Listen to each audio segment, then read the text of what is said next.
வணக்கம். Dissection of Hibiscus Rosa-sinensis. மலரின் பாகங்கள் பிரித்தெடுத்தல். செம்பருத்தி. பூவோட காம்புக்கு பேர் pedicel. காம்புக்கு மேலே சின்ன சின்னதாக க்ரீன் கலரில் இருக்குல்ல, அது பேர் வெளிப்புள்ளி இதழ், epicalyx. வெளிப்புள்ளி இதழுக்கு மேலே இருக்கிற அந்த க்ரீன் கலரில் இருக்கிறத நீடில் வச்சு ரிமூவ் பண்ணிக்கோங்க. இது பேர் புள்ளி இதழ், இங்கிலீஷில் calyx. பூவோட இதழ்களை நம்ம கையாலே பிரித்து எடுத்துக்கலாம். அள்ளி இதழ், அதுக்கு இங்கிலீஷில் petals-னு சொல்லுவாங்க. அந்த 5 அள்ளி இதழையும் பிரித்து எடுத்ததுக்கப்புறம் நீடில் வச்சு லைட்டாக இந்த மாதிரி பிரித்து எடுக்கணும்.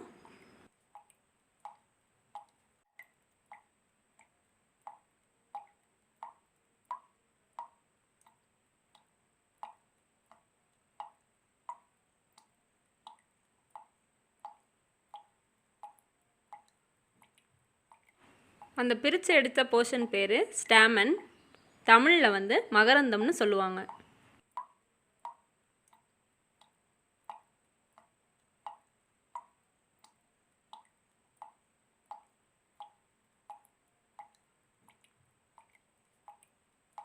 அந்த ஸ்டாமனில் எல்லோ கலரில் இருக்கிறது பேர் மகரந்த பை, அதுக்கு பேர் இங்கிலீஷில் ஆந்தர். கீழே அதில் ரெட் கலரில் ஒரு காம்பு மாதிரி வந்திருக்குல்ல, அது பேர் மகரந்த கம்பி, இங்கிலீஷில் ஃபிலமெண்ட்டுன்னு சொல்லுவாங்க.